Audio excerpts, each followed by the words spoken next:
캘리포니아 변호사 차변입니다. 미국에서 좀 사신 분들은 아마 다들 공감하실 텐데요. 미국 딜러에서 자동차를 사기 위해서 딜러에 방문해가지고 세일즈 하시는 분들과 협상을, 자동차 가격, 뭐 융자 조건 이런 것들을 협상하는 과정이 정말 스트레스죠. 보통 힘든 일이 아니에요.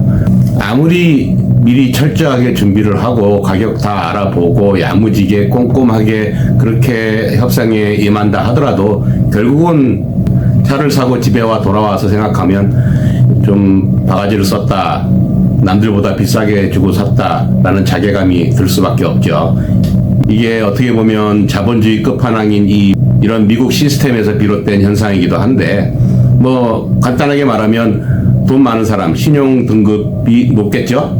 크레딧이 좋은 사람들은 같은 차를 구입할 때도 돈이 없고 가난하고 신용 등급이 뭐 당연히 낮을 수밖에 없는 그런 사람들에 비해서 오히려 더 싸게 좋은 조건에 같은 동종의 차량을 구입할 수 있는 이런 자본주의 시스템, 이것 때문에 사람들이 스트레스를 많이 받는 건데, 여기에서 바가지를 쓰지 않고 호구되지 않게, 쉽게 말해 호구되지 않는 그런 방법을 연구를 좀 해봐야 돼요. 안 그러면 맨날 뭐 남들보다 항상 비싸게 사가지고 후회하는, 그리고 기분 나쁘게, 새 차 샀으면 기분이 좋아야 되는데 찝찝하고 기분 나쁘고 화가 나는 그런 현상들을 겪게 되니까요. 그래서 오늘은 미국에서 자동차를 구입할 때 미국 자동차 딜러에서 어떻게 하면 바가지를 쓰지 않고 호구가 되지 않을 수 있을까, 호구가 되지 않는 방법, 이런 것들을 좀 몇 가지 알아보려 해요. 우리가 꼭 자동차 딜러에 방문하기 전에 알아야 할 게 4가지 정도로 제가 좀 간추려 봤는데요. 이 4가지 호구되지 않는 방법, 지금부터 한번 알아보겠습니다. 첫 번째, 자동차를 사러 딜러에 방문했을 때 꼭 오늘 내가 차를 몰고 가야 되겠다라는 마음을 버리셔야 합니다.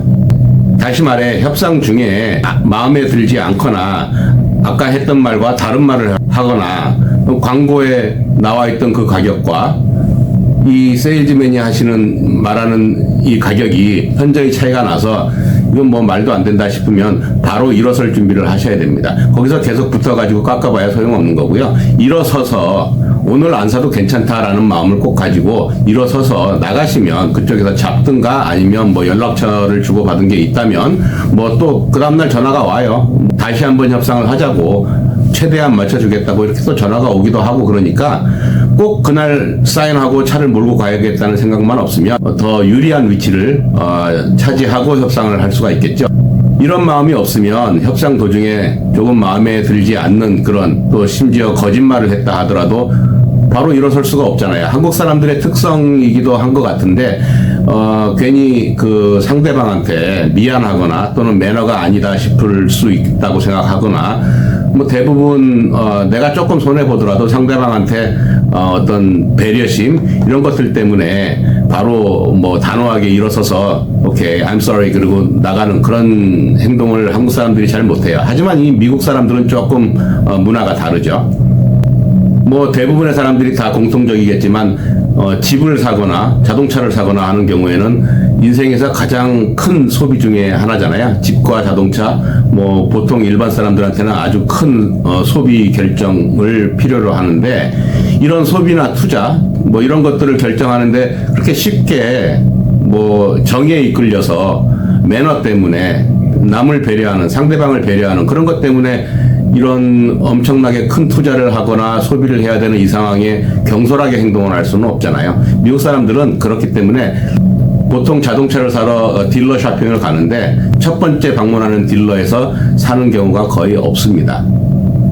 거기서 이것저것 정보를 많이 알아내고 가격도 알아내고, 그리고 정말 마음에 들면 물론 사서 나올 수도 있겠지만 뭐 그렇지 않은 경우에는 대부분 얘기를 하다가도 오케이 그리고 일어서서 나와요. 마음에 들지 않으니까. 그 조건으로 내가 차를 사면 손해보는 건 뻔하잖아요. 그러니까 상대방, 물론 그 세일즈 하시는 분들도 그분들의 직업이고 그 직업 테두리 안에서 열심히 일을 하시는 거니까 리스펙을 해야 되겠죠. 당연히 리스펙을 해주는 건데, 최대한 예의 바른 행동과 말투로 이렇게 일어서서 나갈 수 있는 이 마음을 꼭 가지고 딜러에 방문을 해야지, 만약에 정말 너무 뭐 어전한 일이 있어서 차가 오늘 당장 필요하다 그러면 가셔가지고 바가지 쓰는 수밖에 없어요. 호구되는 거죠. 그러니까 시간을 가지고 최소한 자동차 딜러를 2군데 이상, 많게는 5군데, 6군데까지도 둘러보고 가장 싸고 가장 신뢰성이 있는 딜러에서 계약을 체결을 하고 차를 가지고 나오셔야 합니다. 그러니까 절대로 오늘 차를 사서 집에 간다라는 마음은 버리셔야 합니다. 두 번째로 미국 딜러에서 바가지 쓰지 않는 방법. 이 자동차 딜러의 수익 구조에 대해서 좀 알고 있으면 그 사람들이 어느 포인트, 어느 부분에서 나한테 바가지를 씌우려고 이렇게 세일스 피치를 열심히 하는지, 뭐 어떤 나의 조건, 내가 제시하는 어떤 조건은 이 사람들이 받아들일 수 있고 어떤 경우에는 받아들일 수 없고, 이런 것들이 대부분 이 딜러의 수익 구조에 의해서 만들어지는데, 자세하게는 아니더라도 대강이라도 알고 있으면 쉽게 바가지를 쓰지는 않겠죠.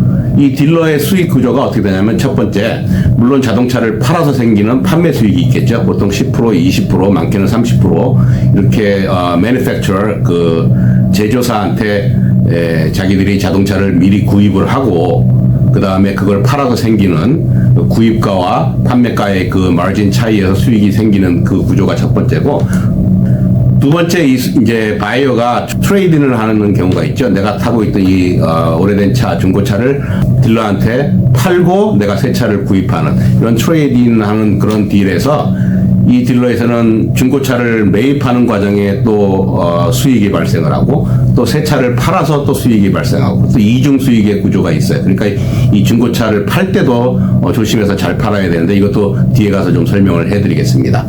그 다음에 미국 딜러의 수익 구조 세 번째가, 기본 자동차 판매 외에 이제 부수적인 옵션들을 또 판매해가지고 올리는 수익이 있겠죠. 이 옵션들이 많게는 몇백 불에서 수천 불에 달하는 옵션들이 있는데, 이것들을 또 정신 차리지 않으면 이게 또 바가지 엄청 쓰는 이런 구조예요. 이것도 뒤에 이제 좀 가서 말씀드리겠습니다만, 이 옵션들을 판매해가지고 얻는 프로핏이 있습니다. 그 다음 네 번째 딜러에서 얻는 수익이 융자 판매예요. 융자 판매. 이 딜러하고 결연이 맺어져 있는 은행들이 여러 군데가 있겠죠. 이 은행들이 이제 융자를 해주는데, 이게 바이 레이시랑 셀 레이시랑 두 가지가 보통 있어요. 은행에서 최저가와 최고가의 어떤 이자율을 정해놓고 이 손님한테는 이렇게 요 안에서만 팔면 된다, 그렇게 융자를 해주면 된다, 이렇게 이제 결정이 돼가지고 융자 조건, 융자 계약을 하게 되는데, 대부분 이 최저 이자율과 최고 이자율에 한 2%에서 3% 정도 차이가 납니다. 예를 들어서 은행에서 손님한테 3.5%에서 7.5%까지 요 내에서는 융자를 허락해준다, 어프로브 해준다.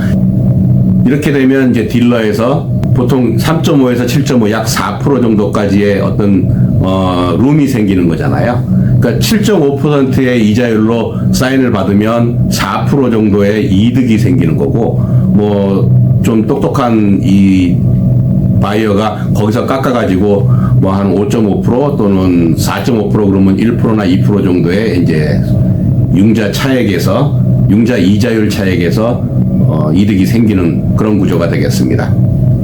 그 다음 마지막 딜러의 수익 구조 다섯 번째는, 이 딜러는 차를 한 대 팔고 나면 제조사에 지불한 자동차 가격과 손님한테 파는 그 가격 차이에 판매 수익이 생기고, 그 외에도 엄청나게 많은 리베이트를 제조사한테 받게 돼 있어요.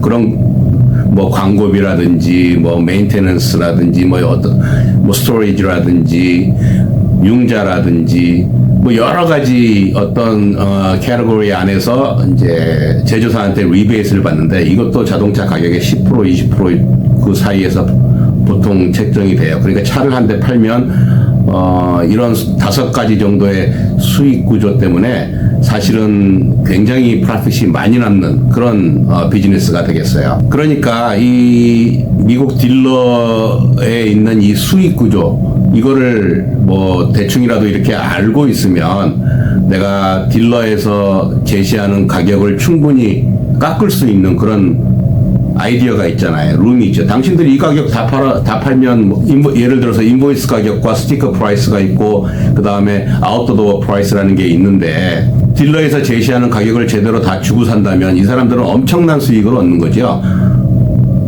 자동차 판매 수익에, 융자 수익에, 옵션 수익에, 그 다음에 제조사로 받는 그 리베이트까지 합치면 이게 말도 안 되게 마진율이 높은 그런 비즈니스란 말이죠. 그러니까 이 부분에서 파고 들어가지고 거절할 건 거절하고 깎을 건 깎자고 주장을 해서 많이 가격을 낮춰야만 제대로 된 리저너블한 프라이스에 내가 차를 살 수 있게 되는 거죠. 그 다음 세 번째로 미국 딜러에서 바가지 쓰지 않는 방법 중에 하나가 협상을 시작하면 자동차 가격부터 확정하는 것이 가장 중요합니다. 보통 딜러에 방문을 해서 여러 가지 차들을 이렇게 구경하다가 마음에 드는 차, 내가 뭐 인터넷에서 이미 서치를 했고 대충 가격을 알고 있고 요 모델의 요 차가 난 사고 싶다. 그래서 그 딜러에 방문을 해서 그 색깔과 이런 것들을 이제 다 구경을 하고 하나를 마음에 뒀어요. 이 차를 이렇게 이제 자세하게 들여다보고 있으면 세일즈맨이 이제 다가와서 이 차가 마음에 드는지 물어보겠죠. 그러면 나 이 차에 관심이 있고 이 차를 사고 싶다라고 얘기하는데 이제 보통 이 차가 얼마냐. 근데 거기 보면 이제 보통 윈도우에 윈도우 프라이스 그 스티커 프라이스라고 그러는데 그 스티커 프라이스가 붙어 있어요. 예를 들어서 5만 불이라고 이렇게 붙어 있으면 보통 이제 바이어들이 이 5만 불에서 얼마를 깎아줄 수 있느냐라고 이제 물어보는데 뭐 차마다 다르고 그 안에 들어가 있는 옵션마다 좀 다를 수 있겠지만 대부분 깎아야 되는 거죠. 그 5만 불이라는 건 아까도 제가 말씀드렸듯이 거기에 모든 피가 다 들어가 있고 리베이트 이런 것들은 포함이 안 된 거예요. 그러니까 예를 들어서 딜러에서 5만 불을 다 받으면 뭐 10,000불 이상 그 엑스트라 수입이 생기는 거예요.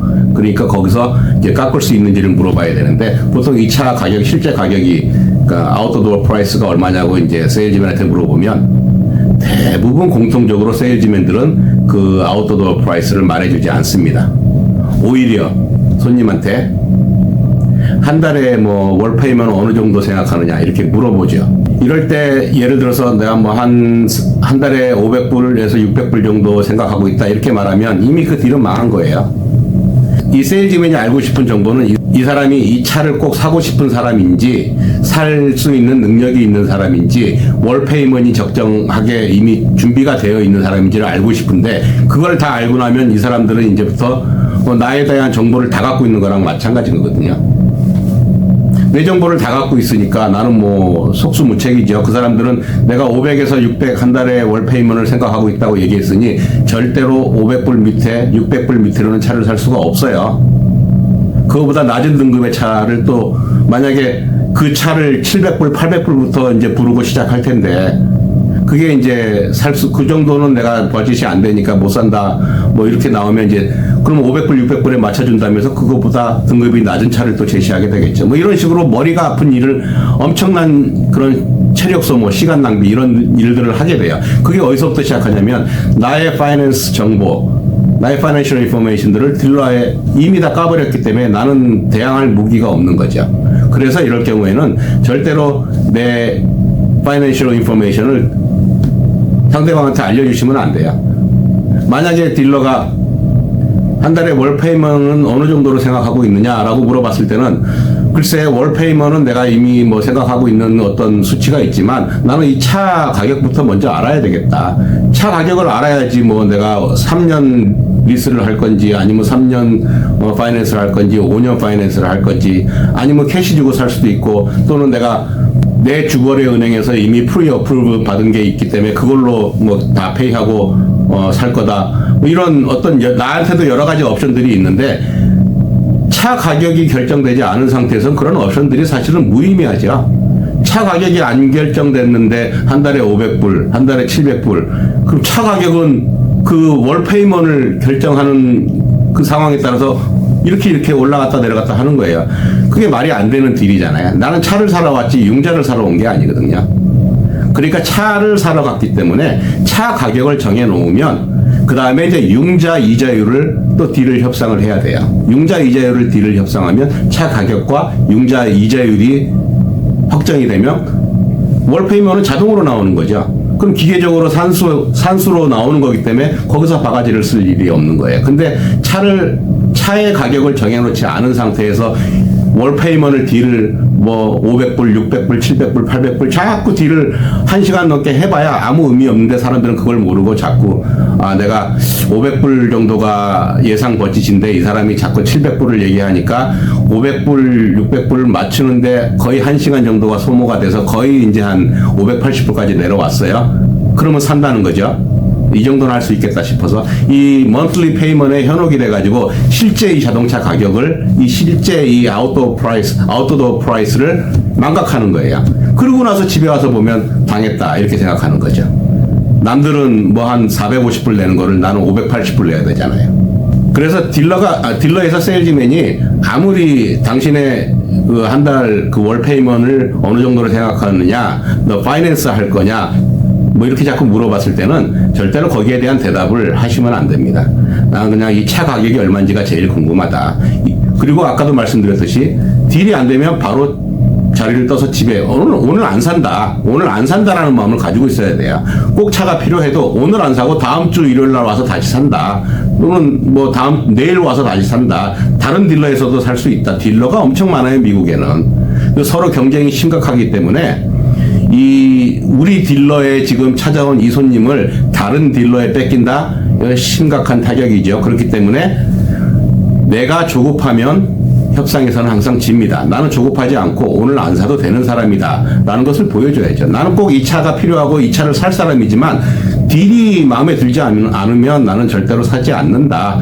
이런 것을 보여줘야 내가 조급하지 않다라는 것을 보여줘야 이 딜러 측에서도 여러 가지 이제 점점 더 좋은 조건들, 옵션들이 이제 제시가 되는 거지. 저 사람은 안 깎아줘도 오늘 꼭 살 사람이야 라는 마음을 읽었다면 딜은 나한테 유리하게 될 리가 없죠.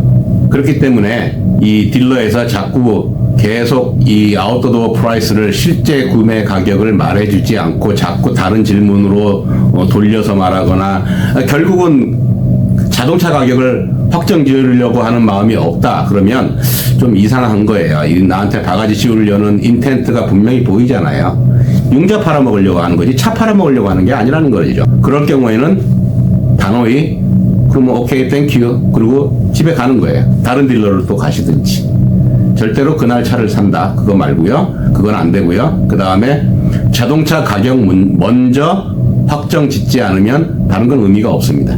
나중에 다 자동적으로 가격이 결정되는 monthly payment이라든지 옵션이라든지 뭐 이런 거 fee 뭐 불필요한 수수료 뭐 이런 것들이 나중에 뒤에서 또 말씀드리겠습니다만 이런 것들은 그 다음 단계가 있어요. 그러니까 자동차 가격 먼저 꼭 확정을 해놓고 그 다음 단계로 넘어가시길 바랍니다.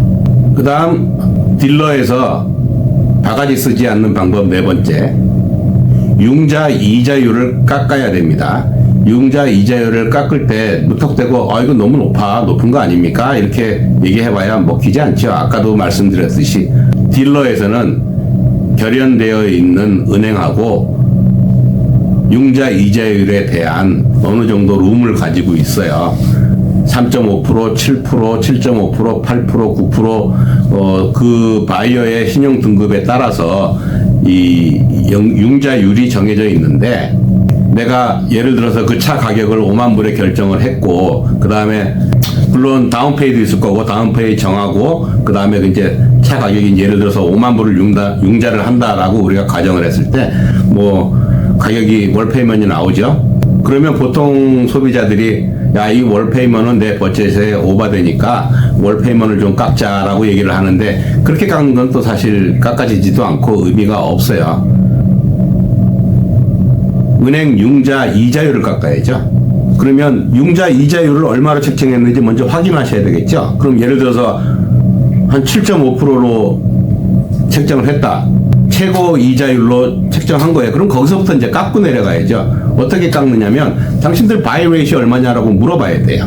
대부분의 미국 딜러에서 바이 레이스를 말을 해주지만 뭔가 좀 석연치 않은 그런 뭐 딜러에서는 숨기겠죠. 그러면 당신들 바이 레이시 얼마고 이거 나와 있어요. 융자 허가서에 바이 레이트과 셀 레이시 나와 있는데 바이 레이스를 공개하지 않는 경우에는 아까도 말씀드렸듯이 오늘 사인 안 합니다. 근데 바이 레이트를 공개하고 그 바이 레이트이 3.5다. 또는 바이 레이트이 얼마다라고 얘기했을 때는 그 바이 레이트에 최대한 근접하게 이자율을 깎아야 되겠죠. 이렇게 해서 한 달 먼틀리 월 페이먼을 줄여 나가는 그렇게 그 딜도 이 자동차 가격을 딜하는 거와 그다음에 융자 가격을 딜하는 융자 이자율을 딜하는 게 이게 1시간 2시간 이것도 또 1시간 2시간 엄청 시간이 많이 걸리는 일이에요. 벌써 한 서너 시간씩 내가 딜러에 지금 앉아가지고 이 엄청난 일을 하고 있는 거죠. 스트레스가 보통이 아닙니다. 근데 이 스트레스를 잘 극복하고 내가 결국은 이겨내야만 이 인생에서 아주 큰 소비, 집과 자동차 여기에서 크게 손해보지 않을 수 있다는 거 꼭 명심하시기 바랍니다. 이렇게 해서 은행 이자율까지 확정하고 나면 이제 사인만 하면 되는 것 같죠? 아니에요. 또 넘어야 할 산이 하나가 더 있습니다. 이제 여러 가지 옵션들을 판매하는 세일스 피치를 받게 됩니다. 도난 방지 시스템 예를 들어서 이거를 또 이제 사라고 권유를 합니다. 그러면 이 도난 방지 시스템이라는 게 요즘 미국에서 판매되고 있는 차에는 대부분 기본적으로 달려 있어요. 그러니까 따로 추가적으로 도난 방지 시스템을 할 필요는 사실 없는데 물론 필요한 사람은 구매하셔도 되겠지만 이거를 이제 사야 한다고 이제 강요를 하게 되는데 가격이 한 달에 뭐 29불, 뭐 39불, 뭐 이 정도니까 별 부담이 안 될 거예요. 라고 이제 계속 강요를 하죠. 근데 한 달에 29불, 39불이 추가되는 거 사실 별거 아니다라고 생각해서 오케이 하고 사인을 하게 되는 거죠. 그러면 이거 생각해 보세요. 이 도난 방지 시스템이 실제로 내가 구입을 하면 한 500불, 600불 이 정도의 물품인데 한 달에 29불 5년 내가 융자를 한다고 생각해 보세요. 그게 얼마입니다. 20불이 한 1000불 정도예요. 그러니까 29불 5년을 나눠서 내면 이 500불, 600불짜리를 거의 1700불, 2000불에 가까운 돈을 주고 사게 되는 거죠. 만약에 꼭 필요한 어떤 옵션들을 내가 구매를 하는 것을 동의한다 싶으시면 월 페이먼에 집중하지 마시고요. 그 옵션 실제 가격이 얼마인지를 꼭 물어보세요. 한 달에 29불입니다. 한 달에 39불입니다. 여기에 현혹되지 마시고요. 이 옵션의 실제 가격이 얼마인지를 물어보시고 예를 들어서 도난 방지 시스템이 가격이 얼마냐라고 물어봤는데 계산해보니까 29불이라고 얘기할 거예요. No, I just wanted to know the total price for this option. 이렇게 물어보면 말을 할 수밖에 없겠죠. 그러면 1700불이다, 2000불이다 그러면 that's too much. 500불짜리인데. 그렇죠? 그렇게 해서 500불로 낮춘 다음에 실제 평균 시장 가격에 맞춘 다음에 거기서 5년으로 나누는 거죠. 그럼 뭐 5, 6불이면 되잖아요. 한 달에 월페이면 5불, 6불 추가로 그걸 살 수가 내가 필요하다고 생각하는 옵션을 살 수가 있는데 29불에 사다니 말이 안 되죠. 그 다음에 마지막 사인하기 전에 페이퍼를 자세히 보시면 여러 가지 이 숨은 수수료들이 많이 있습니다. 무슨 processing fee, document fee, storage fee, delivery fee, 뭐 그 외에 텍스나 government에서 받는 그런 수수료 외에 뭐 이런 것들은 사실 다 필요 없어요. 아까 우리가 자동차 가격을 그러니까 실제 출고 가격 아웃 더 도어 프라이스라고 그랬죠. 그 아웃 더 도어 프라이스를 확정했을 때 니고시에이트 해가지고 확정했잖아요. 거기에다 포함되어 있는 가격인데 나중에 사인할 때 보면 그게 또 추가가 돼 있어요. 이거 다 빼달라 그래야 돼요. 다 빼고 그것도 뭐 750불씩 뭐 1000불씩 이렇게 차지가 돼 있거든요. 그럼 그것만 해도 2-3000불씩 또 오버 차지가 되는 거예요. 그러니까 숨은 fee, charge 이런 것들도 꼼꼼히 보시고 아까 내가 자동차 가격을 결정했을 때 이 피들은 다 포함해서 네가 가격을 결정했는데 여기 또 차지가 됐다. 이거는 다 없애줘라 라고 주장을 하셔야 됩니다. 이거 만약에 아까도 처음에 말씀드렸는데 이거는 꼭 necessary fee고 we must charge this fee 뭐 이렇게 막 강력하게 나온다면 미안하니까 사인할까요? No. 미국 사람들은요 okay then thank you 그리고 일어서서 갑니다. 논리적이고 합리적인 요구잖아요. 깎아줍니다. 근데 거기서 상대방을 배려한답시고 오케이 하면 나만 집에 가서 후회하는 거죠. 오늘은 미국에서 가장 스트레스 받는 일 중에 하나인 미국에서 자동차 사기 딜러 가서 어떻게 하면 바가지를 쓰지 않을 수 있는 그런 방법들 4가지를 좀 정리해서 알아봤는데 이 네 가지 말고도 좀 뭐 더 디테일하게 들어가면 여러 가지가 있겠습니다만 가장 중요하게 우리가 꼭 기억을 해야 될 것 네 가지만 추려서 한번 다뤄봤습니다. 오늘도 영상 끝까지 시청해 주셔서 대단히 감사합니다.